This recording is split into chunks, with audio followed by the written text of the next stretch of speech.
ఒకసారి ఒక బ్లడ్ ఇవ్వాలంటేనే నీరసంతో పడిపోతాం. ఆ ఒకటి బ్లడ్ డొనేట్ చేయడం, మీకు అవార్డు రావడం ఏంటిది? అంత బ్లడ్ ఇవ్వడం అంటే అసలు రక్తం ఇస్తే నీరస పడతాం, బలహీన పడతాం అనేది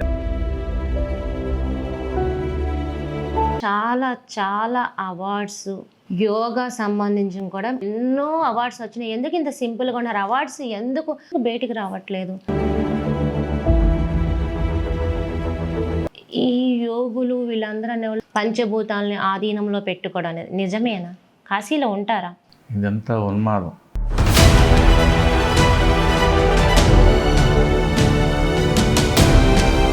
అఘోరా అనే మనిషి ఒక అమ్మాయిగా మారి తర్వాత అమ్మాయిని పెళ్లి చేసుకోవడం ఏంటి ఈ వ్యవస్థ? పిచ్చి పీక్ లెవెల్లోకి వెళ్ళిపోయి చేసే పనులు ఇవన్నీ. మీరు ఎందుకు సంసారాన్ని వదిలి హిమాలయాలకు వెళ్ళలేదంటే ఒకటి. ఇప్పుడున్న సన్యాసులందరూ సన్నాసులు. నమ్మకంగా పూజ చేసుకునేదే తృప్తి, ఆరాధన, యోగం అన్నీ అన్నప్పుడు ఒక మతాన్ని ఒకరిని ఎందుకు కించపరుచుకొని, ఎందుకు ఇది రాంగ్ కాదా? వీళ్ళంతా డూప్లికేట్ కదా, ఒరిజినల్ వాళ్ళు ఉన్నారు కదా.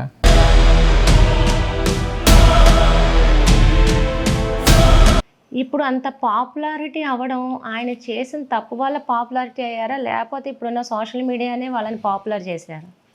ఉద్యోగం చేశారు, అదనపు సంపాదన కోసం ట్యూషన్లు చెప్పారు, రాత్రంతా కూర్చొని సాధన చేశారు, ఎక్కువ మందితోనూ. మనుషులందరికీ సుఖం వచ్చింది, సౌకర్యం వచ్చింది, కానీ శాంతి లేదు.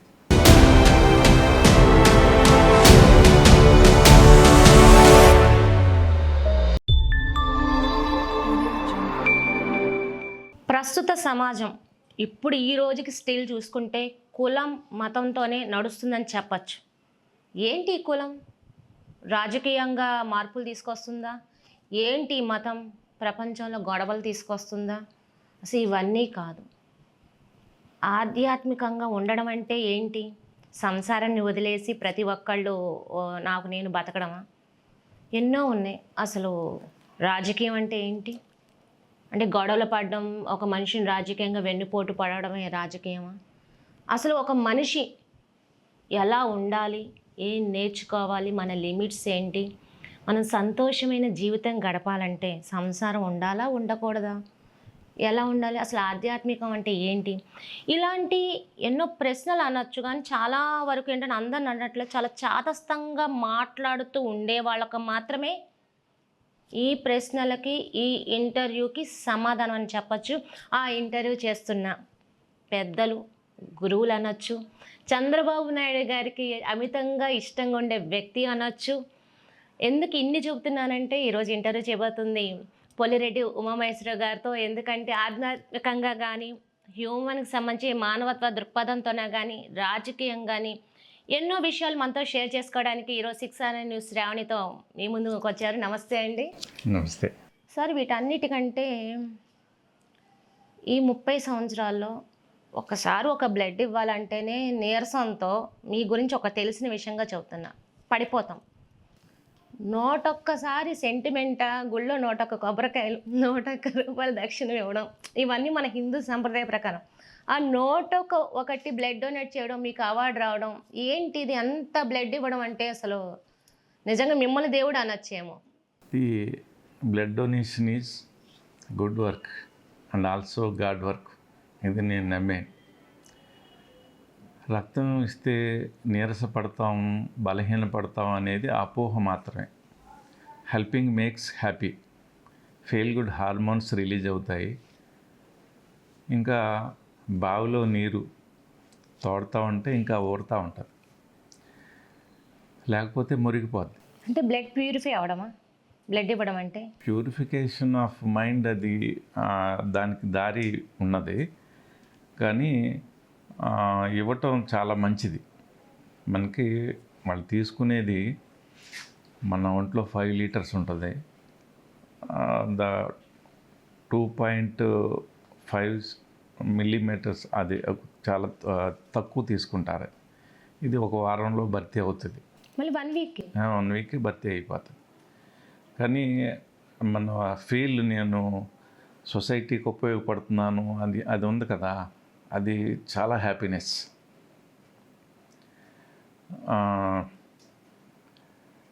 గుర్తింపు, గౌరవం ఇవన్నీ చాలా వచ్చినవి. అవార్డులు, రివార్డులు, ప్రశంసలు, పురస్కారాలు ఇవన్నీ అహం పెంచేవి. అహం తగ్గించుకోవడానికి ఆధ్యాత్మిక మార్గంలో నడుస్తాను. ఎవరు ఏం సత్కారం చేసినా ఇంటికి వచ్చిన వెంటనే గురువుగారి ఫోటో ముందు నిలబడి అహం రాకూడదు. దీని తాలూకు ఏమి తలకెక్కొద్దు అనుకుని దండం పెట్టుకుని సింపుల్గా పడుకుంటాను. ఎప్పుడన్నా వచ్చిన సందర్భాలు ఉన్నాయా? అంటే వన్స్ వచ్చేసి ఇలా చేశాను కాబట్టే ఇలా ఉండాలి అన్న సందర్భం ఉందా? అంటే దండం పెట్టుకుంటాను వచ్చిన వెంటనే అన్నారు కదా. అదే అంటే any limitation around our mind is called egoism. డబ్బు, పదవి, చదువు, అందం, గుర్తింపు, గౌరవం, చివరికి జ్ఞానం కూడా నేను పెద్ద తోపుని అనుకోవటం ఇది కదా. నేను చీమ కన్నా తక్కువ అనుకున్నప్పుడే ఏ రంగంలో అయినా సరే మనం ఎదుగుతాం. తనను తాను తగ్గించేవాడు హెచ్చించును అని. ఇలా మొదటగా మా బంధువులకి ఇవ్వటంతో మొదలుపెట్టాను 42 years బ్యాక్. అది ఎంతవరకు? 42 years బ్యాక్. ఇప్పుడు మీ ఏజ్ ఎంత సార్? 61. 61 years. ఓకే. ఎప్పుడు హ్యాపీగా ఉండటం, ఎప్పుడు ఏదో ఒక ఇతరులు మంచి చేసి దాని నుంచి సంతోషం పడటం ఆరోగ్య రహస్యం. ఏమీ బీపీ లేదు, షుగర్ లేదు, అల్సర్ లేదు, ఏం లేదు. ఇంత కూడా ఏం లేదు. ఇక్కడ ఏంటంటే హర్రీ, వర్రీ, కర్రీ ఇవి కదా మనుషుల్ని అనారోగ్యం పాలు చేసేవి. ఆకలి కానీ వరి అవ్వడం, ఇబ్బంది పడ్డం కానీ. ఇవాళ షుగరు, బీపీ, అల్సరు, త్రిమూర్తులు ప్రతి ఇంట్లోనూ కామన్ అయిపోయారు. నా ఒంట్లోకి భగవంతుడి దయ వల్ల రాలేదు. If you serve the world will serve you. If you leave the world will leave you. ఇది నమ్మిన సూత్రం. ప్రకృతికి అనుగుణంగా మనం జీవించినప్పుడు ఆ ప్రకృతి మన అవసరాలన్నీ ఆటోమేటిక్గా తీరుస్తుంది. ఇది నేచర్స్ లా. 30 సంవత్సరాలుగా ఆధ్యాత్మిక మార్గంలో ఉన్నాం. ఆధ్యాత్మికత అంటే అస్త్ర సన్యాసం, అన్నీ వదులుకోవటం, సంసారం నుంచి దూరంగా పారిపోవటం, హిమాలయాలకి, అరణ్యాలకు వెళ్ళటం. నాకు అదే డౌట్. ఎందుకంటే మీరు ఫస్ట్ నుంచి మీకున్న నోట్ అంటే ఆధ్యాత్మికంగా ఉంటారు, శాంతంగా ఉంటారు, యోగా దాంట్లో ఎప్పుడు ఎలా ఉండాలి ఏంటి అన్నది అంటే మీ దగ్గర చాలామంది కూడా వస్తూ ఉంటారండి. నాకు డౌట్ ఏంటంటే మీరు ఎందుకు సంసారాన్ని వదిలి హిమాలయాలకు వెళ్ళలేదని డౌట్. అంటే అందులోనే ఉన్నారు అంటే నార్మల్గా అందరూ మాట్లాడే విధంగానే అడుగుతున్నాను. ఆ గురువు గారు మూలం లాహిరి మహాశయులు, గృహస్థ యోగి, గాడ్ ఆఫ్ హౌస్ హోల్డ్. ఆయన ఇది ఆచరించి చూపించారు. సంసారంలో ఉంటూ ఆ ఈతి బాధలన్నీ పడుతూ ఇందులో ఎదిగి ఇవాళ కోట్ల మంది ఆయన ఫాలోయర్స్ ఉన్నారు. పరమహంస యోగానంద గారి ద్వారా అమెరికాలో కూడా ఆయన చాలా పాపులర్ అయ్యారు. ఆయన చనిపోయిన తర్వాత యోగానంద గారు 21 రోజు బాడీని ప్రజల సందర్శనార్థం ఉంచారు 60 సంవత్సరాల క్రితం. అప్పుడు 21 రోజులు 21 రోజు బాడీ పాడవలేదు, ఏం పాడవలేదు, కొడలేదు, వాసన రాలేదు, చెడిపోలేదు. అక్కడ పెద్ద పెద్ద డాక్టర్స్ టెస్ట్ చేసి గుండె ఆగిపోయింది, బాడీలో ప్రతి కణం శ్వాస తీసుకుని వదిలిపెడుతుందని తేల్చారు. ఆయన ఒక యోగి ఆత్మకథ బుక్ రాశారు. 38 భాషల్లో తర్జుమా అయింది. ఒక డౌట్ సార్, ఇప్పుడు గుండె ఆగిపోతే బాడీలో 24 గంటల్లో అన్నిటికీ స్పందన పోతుంది. చనిపోయే ముందు కూడా మన మెదడుకి సంకేతం, మెదడు పనిచేస్తుంది అంటే గుండె అయిపోయిన కొన్ని గంటలు అంటారు. కానీ ఇది మీరన్నది ఇన్ని 21 రోజులకు కూడా ప్రతి కణం జీవించి శ్వాస తీసుకుంటుంది. కణం ఏంటి అర్థం కాలేదు సార్. మన బాడీ మొత్తం కణాల సముదాయమే కదా. కణాలన్నింటికీ క్రియాయోగం అనే బ్రహ్మ విద్య ద్వారా ఎనర్జీ అందుతుంది. మన మునులు, ఋషుల నుంచి వచ్చిన సాంప్రదాయం ఇది. శ్వాస రహస్యం అన్నమాట. శ్వాసలో తక్కువ తీసుకోవటం ద్వారా, సాధన ద్వారా లైఫ్ పెరగటం, ఆరోగ్యంగా ఉండటం ఇవన్నీ జరుగుతాయి. Beyond the science, beyond the mind మనం ఇప్పటికీ చాలా అద్భుతాలు చూస్తూ ఉన్నాం. ఇంకోటి ఏంటంటే సంసారి వల్ల కదా ఈ ప్రపంచం ఇంత అందంగా తయారైంది. ఉదయం నిద్ర లేచింది, కుటుంబ పోషణ కోసం ఏదో ఒకటి చేయాలి. పరిణామ క్రమంలో ఇప్పుడు మనం అనుభవిస్తున్న కంఫర్టబుల్ లైఫ్ వచ్చింది. మనుషులందరికీ సుఖం వచ్చింది, సౌకర్యం వచ్చింది, కానీ శాంతి లేదు. అది ఎక్కడుందో తెలియక ఇబ్బంది పడుతున్నారు. శాంతి ఎక్కడుంది, ఆనందం ఎక్కడుంది? విదిన్ యూ, మన లోపల ఉంది. కానీ వీఆర్ చర్చింగ్ అవుట్ సైడ్, బయట ఎతుకుతున్నాం లోపల ఉన్న దాన్ని. ఇంకొకటి ఏంటంటే, సన్యాసి కడుపులోని సన్యాసి రాలేదు కదా, సంసారాల వల్లే కదా మన జననం. ఇప్పుడున్న సన్యాసులందరూ సన్నాసులు, ఇలా అంటున్నాను కాదు. ఎందుకు అదే అంటే ఎందుకు అంటే ఒకప్పుడు సన్యాసులు అనేది కాస్త ఈ జనరేషన్ స్టిల్ 2000 కలియుగంలో ఎందుకు ఆ మాట వచ్చింది? ఎక్కడ చూసినా వ్యాపారం, ఈ మల్టీనేషనల్ కంపెనీస్ వితౌట్ ఇన్వెస్ట్మెంట్, వీటికి ధర్మం పేరుతోటి అధర్మం అంతా చలామణి అవుతుంది. ఆ ధర్మం ఏంటో తెలియని వాళ్ళు ధార్మిక ఉపన్యాసాలు దంచేస్తూ ఉన్నారు. హాఫ్ నాలెడ్జ్ తోటి ప్రపంచంలో గురువులు వస్తున్నారు. పూర్ణమద పూర్ణమిద పూర్ణాత్ పూర్ణముదచ్యత. ఆ పూర్ణత్వం లేకుండా ప్రపంచంలో రాకూడదు. గురువు అంటే చీకటనే అజ్ఞానం నుంచి వెలుగనే జ్ఞానంలోకి మనకు నడిపించేవాడు. కానీ మరింత అంధకారంలోకి నెట్టేస్తున్నారు వీళ్ళు. అంటే కొన్ని చెప్పొచ్చు కదా, అంటే ఈ విషయాల్లో ఇలా మాట్లాడుతున్నారు, ఇది తప్పు అనే సందర్భాలు ఏమైనా ఉన్నాయా? చాలా ఉన్నాయి. కొన్ని మచ్చుకి చాలా ఎక్కువ శాతం ధర్మం పేరుతోటి ఆడంబరం, వ్యాపారం ఎంత జరుగుతుంది. భగవంతుడికి కావాల్సింది ఏకాంత భక్తి, హడావుడి కాదు. గోప్యంగా ఉండి గోపనంగా సాధన చేసేవాళ్ళు గోపికలు. అంటే ఒక సంసార పక్షంగా అనొచ్చు. అంటే ఇంటి గుట్టు బయటికి రాకుండా 4 గోళ్ల మధ్య అంటారు కదా. హరి మహాశయులు భగవంతుడు అనే విషయం భార్యకు కూడా చాలా కాలం తెలియదు. ఒకసారి అకస్మాత్తుగా నిద్రలేచి చూస్తే ఆయన గాల్లో తేలుతా ఉన్నాడు. అప్పుడు ఆయన్ని భగవంతుడిగా భార్య గుర్తించింది. అప్పటి వరకు ఆవరణలో శివాలయంలో శివుడిని పూజించేది. అప్పటి నుంచి భర్తని పూజించడం, ఆయనే ఆత్మారాముడు, ప్రాణకృష్ణుడు, బ్రహ్మ శ్యామాచరణని అర్థం చేసుకున్నారు. షిరిడి సాయిబాబా కూడా లాహిరి మహాశైలే గురువులు. బాబా గారికి కూడా. రజనీకాంత్ మహావతార్ బాబాజీని పూజిస్తాడు. అవునండి. ఆయన దగ్గర ఈయన క్రియాయోగం తీసుకుని ప్రపంచానికి అందించారు. సంసారిగా ఉండి ఉద్యోగం చేశారు, అదనపు సంపాదన కోసం ట్యూషన్లు చెప్పారు, రాత్రంతా కూర్చొని సాధన చేశారు. ఎక్కువ మందితోనూ ఏమీ ఈ సత్సంగాలు అవి ఏం చేయలేదు. అయితే మహానుభావులందరికీ మరణానంతర జీవితం ఉంటుంది. జీవన్ముక్తులు వాళ్ళు. మరణానంతరం జీవితం అంటే ఇప్పుడు ఆయన చనిపోయిన తర్వాత కూడా ఇప్పుడు ప్రపంచవ్యాప్తంగా గౌరవం, గుర్తింపు పొందుతున్నారు కదా. అంటే జీవించడం వేరు, మరణం తర్వాత జీవించారని చెప్పుకోవడం వేరు. ఓకే, అది కారణ జన్మలు అలా ఉన్నారు చాలామంది మనకి. వాళ్ళందరి వల్ల ఈ ప్రపంచం ఇవాళ ఎంతో కొంత సుభిక్షంగా ఉందన్నమాట. ఒక డౌట్ ఉమామేశ్వర గారు, గాల్లో ఒక మనిషి నిలబడటం ఏంటి, అది సాధ్యమేనా? అంటే అది యాక్చువల్లీ ఇప్పుడున్న యానిమేషన్ ఎడిటింగ్లో మన సినిమాలో వరకే చూస్తాం, కానీ ప్రాక్టికల్గా చూసుకుంటే అది ఎంతవరకు సాధ్యమో, అంటే అది యోగాలోంచే వస్తుందా? యోగాలోంచే వస్తుంది. పంచభౌతికాల మీద పట్టు వచ్చిన తర్వాత అవన్నీ సాధ్యం అవుతాయి. ఇవన్నీ ప్రదర్శించేవి కాదు యాక్చువల్గా. రాజవిద్య, రాజగుహ్యం, శ్రేష్టమైన విద్య, శ్రేష్టమైన రహస్యం. ఆ బ్రహ్మ విద్య అనేది, ఆత్మవిద్య, ప్రాణవిద్య, మహావిద్య అనేది దాన్ని ఎక్కడ ప్రదర్శించాల్సిన అవసరం లేదు. ఓకే, అంటే ఈ యోగులు వీళ్ళందరూ అనేవాళ్ళు కాశీలో ఎక్కువ ఉంటారు అనేది ఉన్నాం. అంటే మీరు చెప్పిన గాల్లో నుంచోవడం, పంచభూతాలని ఆధీనంలో పెట్టుకోవడం అనేది నిజమేనా? కాశీలో ఉంటారా? ప్రపంచంలో ఎక్కడ ఉండరా? మన పూర్వం మునులు ఋషులు కమండలంలో నుంచి కాస్త నీళ్లు తీసి వరం శాపం ఇవ్వగలిగేవారు. అదంతా నిజమే కదా. అది ఎలా జరుగుతుంది? అలా శాపం ఇచ్చిన వెంటనే అలా అలా అయిపోతారు మరి? ప్యూర్ మైండ్ తోటి మనం ఎవరికైనా మేలు చేయాలనుకునే దానికి చాలా వరకు జరుగుతాయి. సో మెనీ ఇన్సిడెంట్స్ నేను కూడా ఎక్స్పీరియన్స్ అయ్యాను. దగ్గరికి వచ్చేవాళ్ళు కూడా వాళ్ళ అలాంటి అనుభవాలు ఉన్నాయి. ఇప్పుడు మాట ఒకటి మంత్రం మనసు మీద ప్రభావం చూపిస్తుంది. ఆ మాట శక్తివంతమైన ఆయుధం కదా.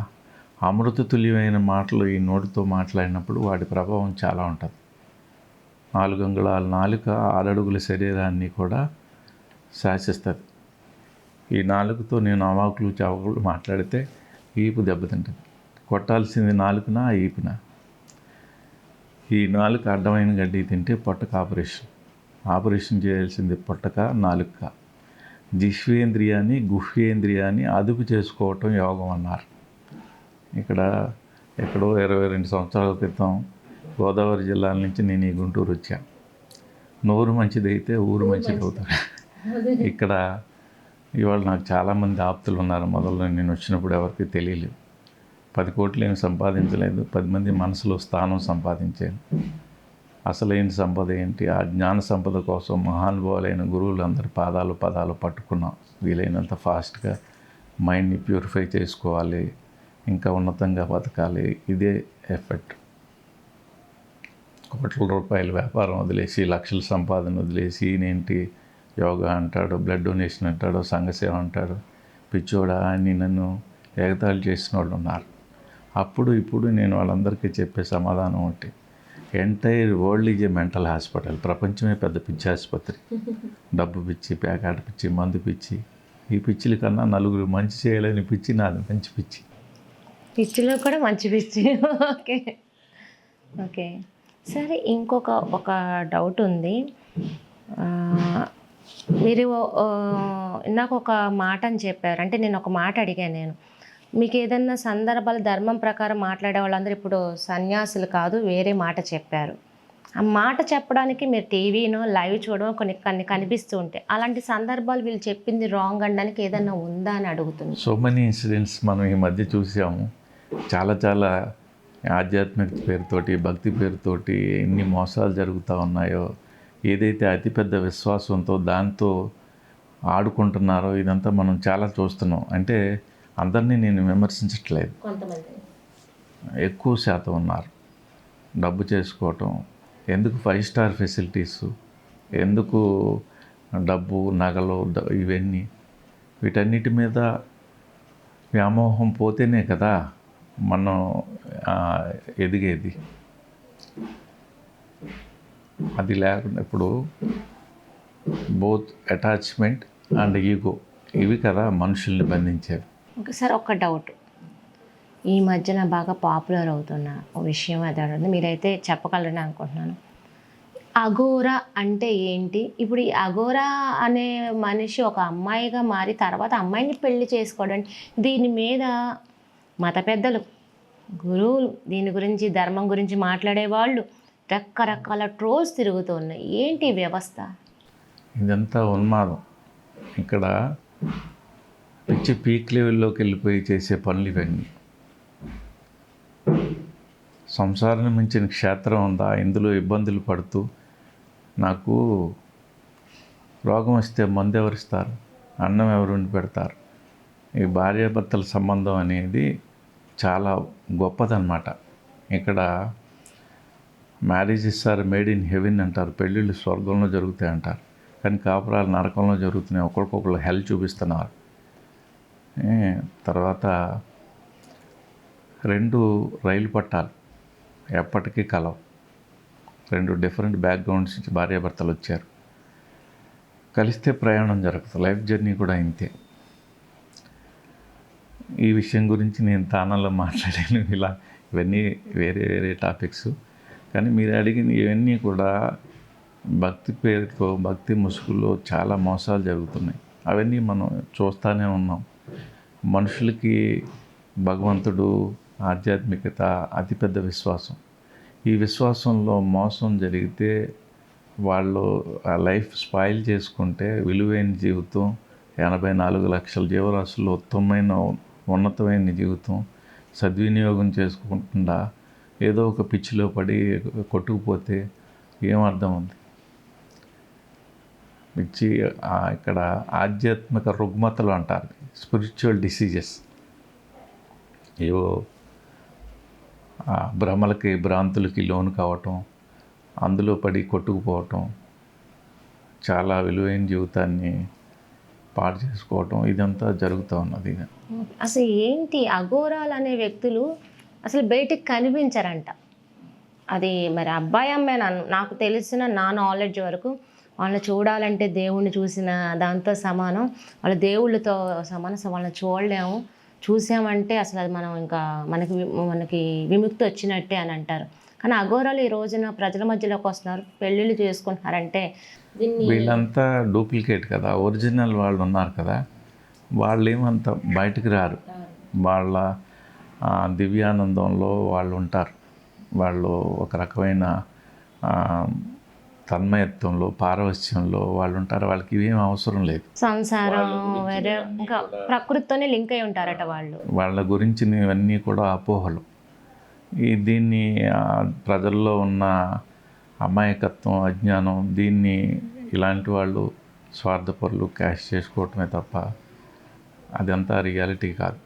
ఇప్పుడు అఘోరా అనే ఇప్పుడు జరుగుతున్న సిచ్యువేషను, తప్పులు ఒప్పులు అన్ని మనుషులు చేస్తారు. ఇప్పుడు అంత పాపులారిటీ అవ్వడం ఆయన చేసిన తప్పు వల్ల పాపులారిటీ అయ్యారా, లేకపోతే ఇప్పుడున్న సోషల్ మీడియానే వాళ్ళని పాపులర్ చేశారు? ఇవన్నీ సోషల్ మీడియా వల్ల ఎక్కువగా దానికి ఎక్కువ ఇంపార్టెన్స్ ఇవ్వటం, ఇంత అనవసరమైన విషయాలన్నీ కూడా సోషల్ మీడియా బుర్రకు ఎక్కించి పాడు చేస్తుంది. అనవసరమైన లోడ్ ఇదంతా, ఎక్కువ ఒత్తిడికి దారితీసే లోడ్, అవసరం లేదు చాలా. ప్రపంచంలో ఏ మూల ఎక్కడ ఏం జరుగుతున్నాయో ఇవన్నీ మనకెందుకు? అనవసరమైన విషయాలు వద్దు, అవసరమైనవి చూపించాలి.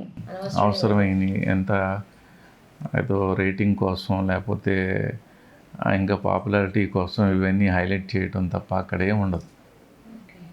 సో అఘోరాలు అనేది అయితే మాత్రం ప్రకృతితో ఉంటారు, కానీ సంసారం పిల్ల అయితే ఉండవు. ఇప్పుడు బయట ఉన్నదైతే ఫేక్ అవన్నీ. సో ఇంకొకటి, మీరు ఈ ఆధ్యాత్మికంగా అయితే ఇప్పుడు మాట్లాడుకున్నాం, ఇందులో నుంచి ఎక్కువ హ్యూమన్ రైట్స్ రెడ్ క్రాస్ దాంట్లో మెంబర్గా ఉన్నారు. ఏంటి ఈ హ్యూమన్ రైట్స్కిను ఆధ్యాత్మిక లింక్ ఏంటి? మానవ సేవ, మాధవ సేవ అన్నారు. ఇంకొకటి చెప్పాలంటే మాధవ సేవగా సర్వప్రాణి సేవ ఒక మహానుభావుడు చెప్పాడు. ప్రాణం ఉన్న ప్రతి జీవిలోనూ భగవంతుడు ఉన్నారు. ప్రాణమే భగవంతుడు, ప్రాణమే సత్యం, ప్రాణమే ధర్మం.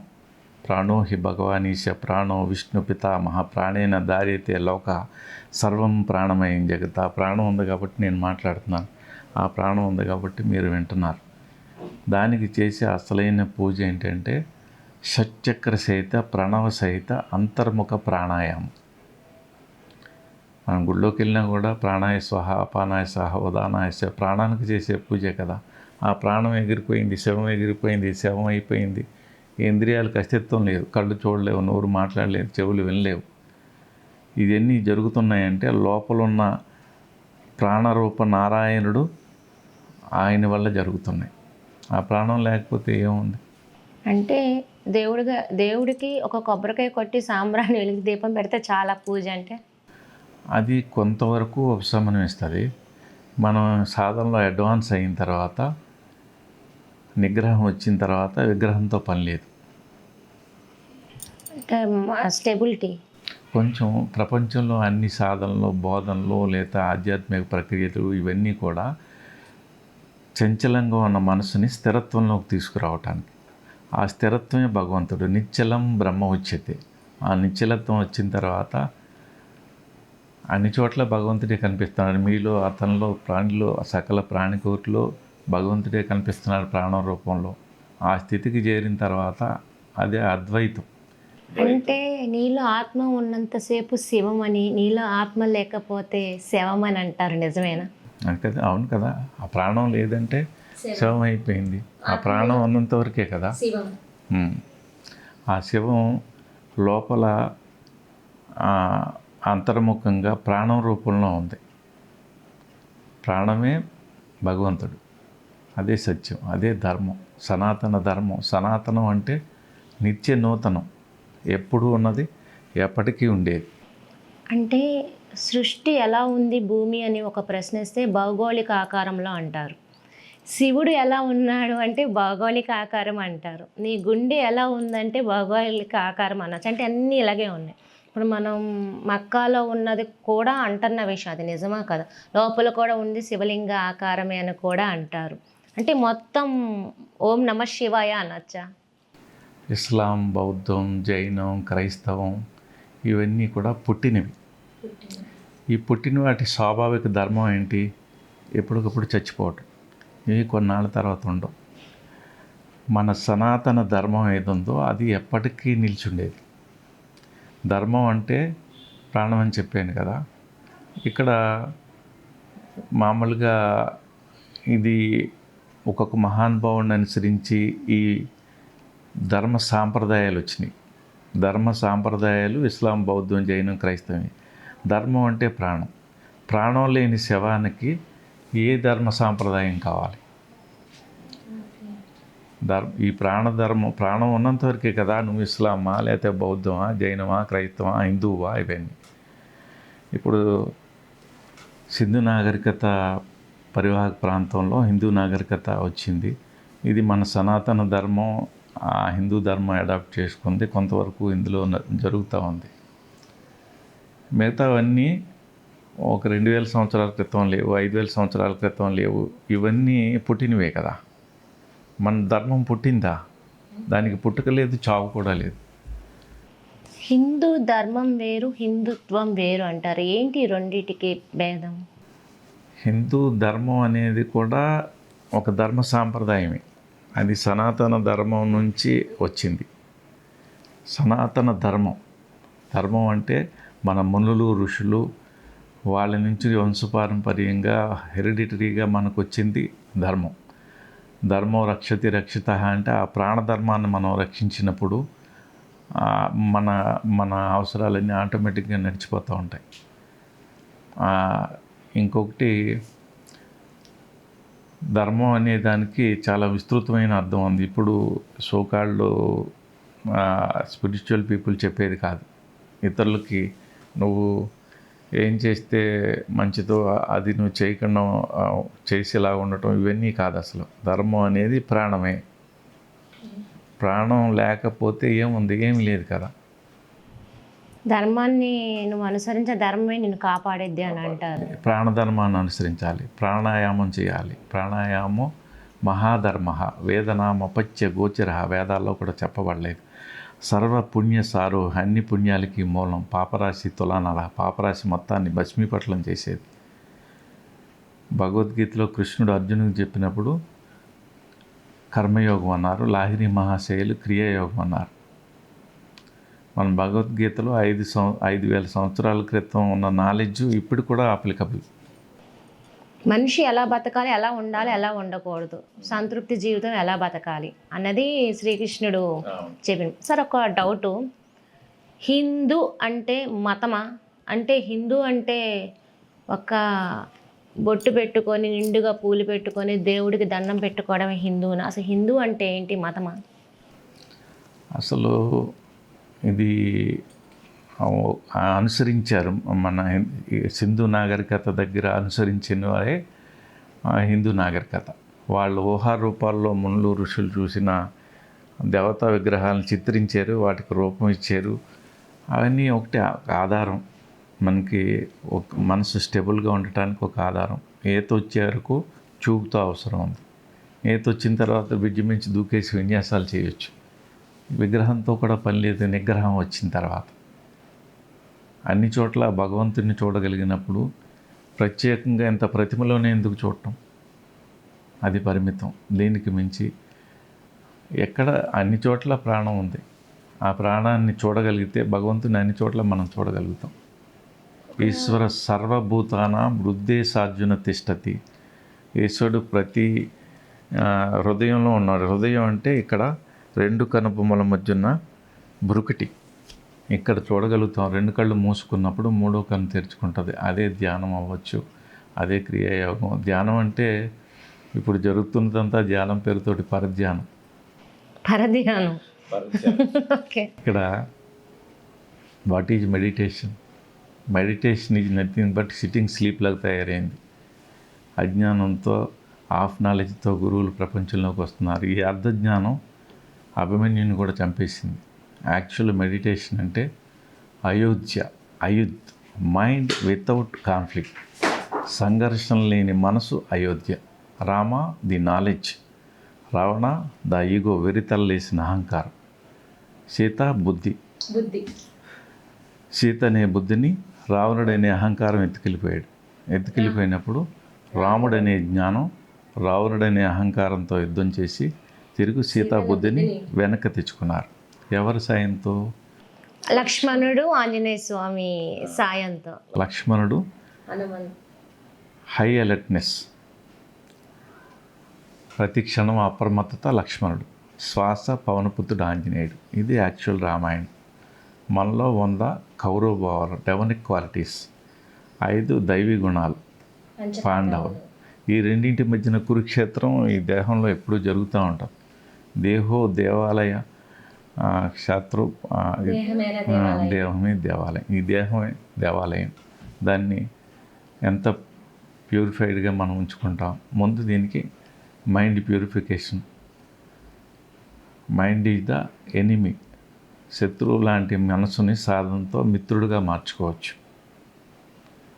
Mind is nothing but bundle of thoughts, ఆలోచనల పుట్ట.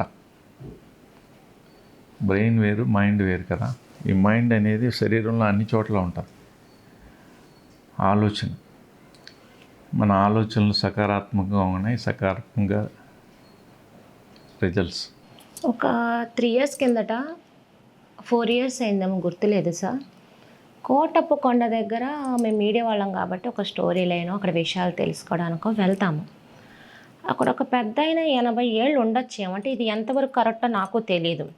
అన్నప్పుడు ఆయన మెల్లో సిలువని ఒక తాయెత్తుంది. కానీ ఆ గుళ్ళో ప్రసాదానికి ఇవ్వచ్చు, కానీ ఏంటంటే అది ఫుల్ ఎక్కువ ఇచ్చారు మీడియా వాళ్ళని. ఆయనకి ఇవ్వచ్చా లేదో అర్థం కావట్లే నాకు. తాత నీకు ఇది ఇవ్వచ్చా అని, ఇవ్వమ్మా అని. అలాని కాదు, నాకు అర్థం కావట్లేదు, మీరు తప్పుగా అనుకోండి అంటే, నువ్వు నాతో కాసేపు మాట్లాడతావా? సరే, ఎందుకు తీసుకోకూడదు అని చెప్పిన విషయాలు ఇప్పటికీ నాకు నా మైండ్కి అసలు అర్థం కావట్లేదు. మీరు హిందువు కాదా అన్న, నేను హిందువుని, గుడి దగ్గరే ఉన్నా కదా. మరి మెల్లో క్రిస్టియన్, అసలు నా పుట్టకే నేను క్రిస్టియన్లోనే, మా అమ్మోళ్ళు పుట్ట. అసలు ఇంతకీ ఏమంటున్నారు? అమ్మా, హిందూ అంటే మతం కాదు, క్రిస్టియను ముస్లిము బొట్టు పెట్టుకోవడం అంటే దేవుడు పూజడు ఇది కాదు. హిందూ అంటే మన నాగరికత అందరూ కలిసి ఉన్నదే హిందూ. దీనికి బొట్టు పెట్టి బొట్టు తీసి అనేవి పెట్టకండి. ఈ ఏదైతే రైసు ఇది ఉందో, ఇది ఎంతమంది మతాలు చేస్తే నీ దాకా వచ్చింది? అప్పుడు ఎవరు ఒక ముద్ద నోట్లో పెట్టుకోవడానికి ఉండదు. మనం తెచ్చుకున్నవి ఇవన్నీ ఎవరు లేదు. హిందూ అంటే అన్ని కులాలు, అన్ని మతాలు ఉంటాయి. అది దీన్ని ఇంకో రకంగా మీరు మాట్లాడద్దు అని ఆయన మాట్లాడే విధానం కూడా, ఒక మనిషి అవతారం చూస్తేనేమో ఒక వేరేలాగా ఉంది, తక్కువగా. కానీ ఆయన మాట్లాడాలంటే ఎంత నాలెడ్జ్గా చెప్పారు. ఆయన నన్ను ఎడ్యుకేట్ చేసినట్టుంది. ఇప్పటికీ వాటికి నాకు మీనింగ్ ఏంటన్నది కూడా తెలియట్లేదు అసలు.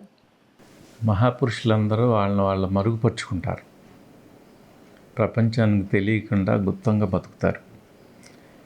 వాళ్ళు సందర్భం వచ్చినప్పుడు ఏవో బయటపడతారు, పిచ్చివాళ్ళలాగా తిరుగుతూ ఉంటారు అవధూతలు.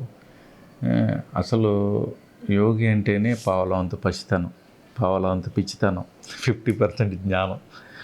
వీళ్ళని చూస్తే వీళ్ళ గురించి మనం చాలా ఎక్కువగా ఊహించుకున్నాం. ఏం లేదు అక్కడ అనిపించేటట్టుగా అమాయకంగా తిరుగుతూ ఉంటారు. వాళ్ళు దొరకరు. తెలిసిన దగ్గర నుంచి ప్రపంచం నుంచి తాకిడి ఎక్కువగా ఉంటుంది వాళ్ళకి. ఎందుకంటే బోల్డ్ ఎక్స్పెక్టేషన్స్, కోరికలతో వచ్చి అవి ఇమీడియట్గా ఆయన దగ్గర మంత్రదండం ఉంది, సాల్వ్ అయిపోవాలన్నట్టుగా చూస్తారు. రకరకాల శారీరక, ఆర్థిక, మానసిక క్లేశాలు మనుషులకి. ఈ 3 రకాల కష్టాల నుంచి విముక్తి పొందటానికి మనకు మనంగా సాధన చేయాలి. అది ఎవరి నుంచో తీసుకోవటం చేయగలుగుతారు, కానీ భగవంతుడి ప్రణాళికకి విరుద్ధంగా అన్నీ చేసేయాలనుకోవటం కూడా కరెక్ట్ కాదు. కొంచెం ఎవరికైనా మాట ద్వారా వాళ్ళకి కొంచెం ఉపశమనం ఇచ్చాము, అవన్నీ వేరే. కానీ వాళ్ళ కర్మలు అనుభవించకుండా అడ్డుపడకూడదు. ఇక్కడ ఏది హిందూ, ఏది ముస్లిం, ఏది క్రైస్తవం, సర్వమతముల సారం ఒకటే. అన్ని మతాల సారం కూడా మానవ శ్రేయస్సు. మూలంలో బాగానే ఉన్నాయి. తర్వాత పరిణామ క్రమంలో స్వార్థపరులైన ఫాలోయర్స్ వచ్చి వాళ్ళంతా కూడా దీన్ని కలుషితం చేసేసి ఇప్పుడున్న ఈ గందరగోళాన్ని అంతా తెరతీశారు. మూలంలో ఆ మహానుభావుల ఇంటెన్షన్ బాగానే ఉంటుంది. ఈ మార్పులు వీళ్ళు వచ్చే వాళ్ళందరూ కూడా దీన్ని ఈ ఆధ్యాత్మికతని ఏదో సంపాదించుకునే మార్గం, లేకపోతే సుఖంగా బతికే మార్గం, 4 బురుడి మాటలు చెప్పి మనుషుల్ని మోసం చేయటం ఇదంతా జరుగుతున్నది కదా. అసలు ఎవరైతే వీటికి మూలం వాళ్ళ ఇంటెన్షన్ అంతా కూడా వాళ్ళు చూడండి చాలా సింపుల్గా బతికారు. షిరిడి సాయిబాబా ఉన్నారు, ఆయన ఎంత సింపుల్గా బతికారు.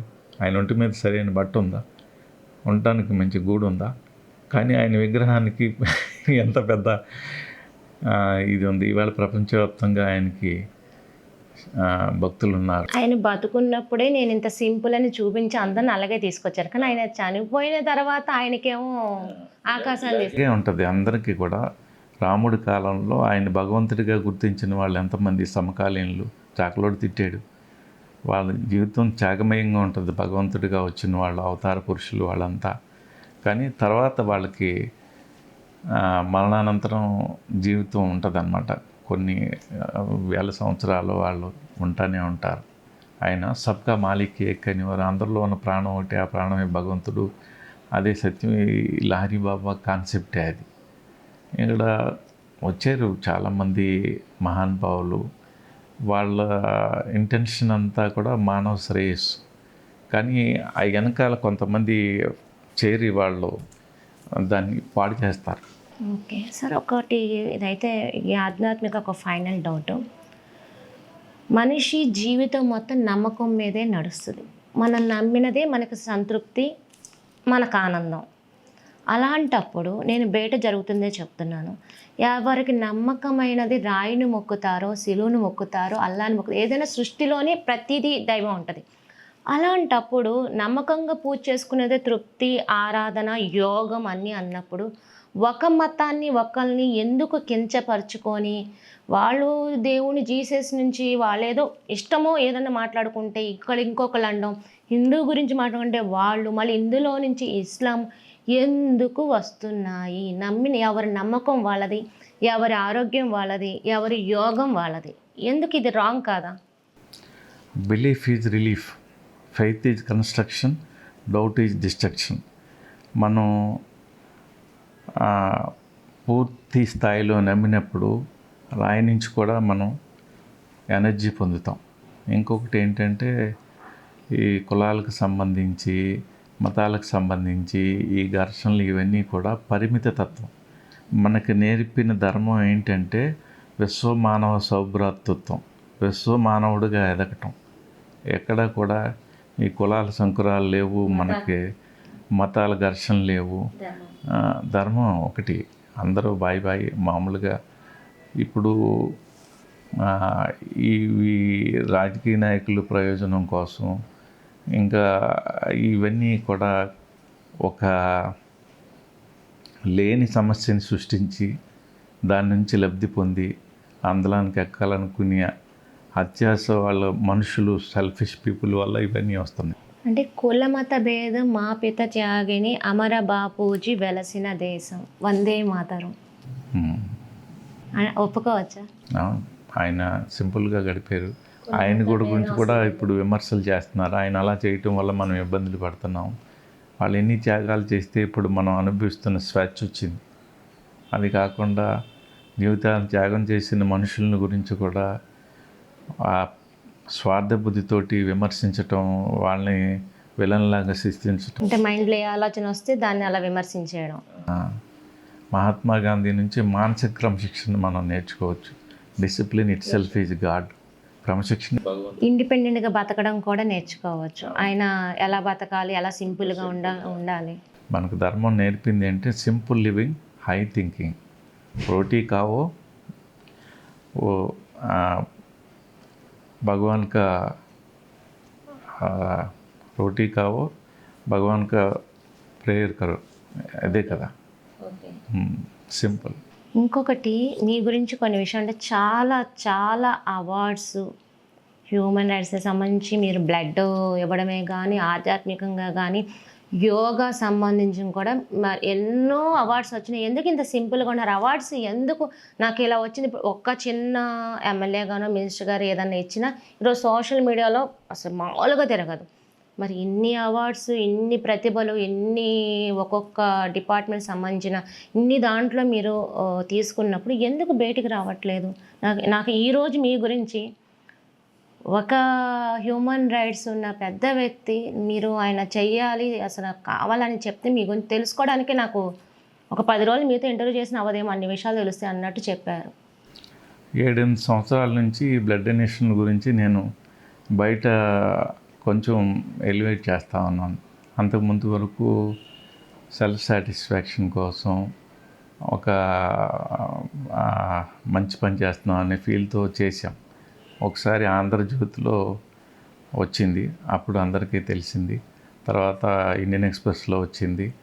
ఎవరో ఒకరు స్ఫూర్తిని పొందుతున్నారు, ఎవరో ఒకరు దీని నుంచి మోటివేషన్ పొందుతున్నారు అన్న ఆలోచన వచ్చిన తర్వాత దీన్ని కొంచెం ప్రమోట్ చేస్తూ ఉన్నాం. నేను మిర్చి బిజినెస్ చేస్తాను కదా, మిర్చి యార్డ్లో 179 మంది గుమస్తాలు, వాళ్ళ జీతాలు 10,000, 15,000, 20,000 వాళ్ళంతా స్వచ్ఛందంగా వచ్చి రక్తదానం చేశారు. డబ్బులు అవసరం లేదు సేవ చేయాలి అంటే మనసు ఉంటే చాలని వాళ్ళు ప్రూవ్ చేశారు. అలాగే మొన్న ఇంటర్వ్యూ అయింది కదా, 81 బ్లడ్ డొనేషన్ చేశారు సునీల్. ఆయన మధ్యలో ఆపేసాడు, ఇది కంటిన్యూ చేయమన్నాం, చేశాడు. రక్తదానం అంటే ప్రాణదానమే కదా, మనం చేసేదంతా ఈ సేవ కూడా ఇదే కదా, ఈ సాధన కూడా ఇదే కదా. ఇంకొకటి ఏంటంటే దీనికి పెద్ద మిడిసిపడాల్సిన అవసరం ఏం లేదు, ఇదేం పెద్ద గొప్ప విషయం కాదు. ఇక్కడ నేను చేస్తున్నాననే భావంతో చేసినప్పుడు అహం వస్తుంది. నా చేత భగవంతుడు చేయిస్తున్నాడు ఈ మంచి పని అనుకున్నప్పుడు ఎంత వినమ్రంగా ఉండాలో అంత వినమ్రంగా ఉండొచ్చు. ఎవరికి చెప్పుకోక్కర్లేదు, ఎక్కడ ఎక్స్పోజ్ అవ్వక్కర్లేదు, దానికోసం కాదు. ఇది స్ఫూర్తి పొందుతున్నారు కాబట్టి ఇప్పుడు కొంచెం ఎక్స్పోజ్ చేయటం. నేను సర్వనాశనం అయిపోవాలి, దుంపనాశనం అయిపోవాలి అని సద్గురువు కోరుకుంటాను. నేను అనేది ఉండకూడదు. నేను నాది, ఇవే కదా ఇబ్బందులు. నేను నాది అనేది కంప్లీట్ స్వార్థం, మనిషి గురించి ఆలోచించనివ్వదు. అహం కన్నా కూడా అటాచ్మెంట్ ఉంది కదా. Attachment is the mother of misery, sorrow, disease and suffering. Attached mind is slavery mind. మరి ఎలా ఉండాలి? తామరాకు మీద నీటి బొట్టులాగా అందరిలో ఉంటాం, అందరితోనూ ఉంటాం, కలిసిపోయేలాగా, కలుపుకునేలాగా, కానీ ఎక్కడ అంటకుండా ఉండటం. ఇది డీప్ సాధన చేసిన తర్వాత సాధ్యం అవుతుంది. ఓకే.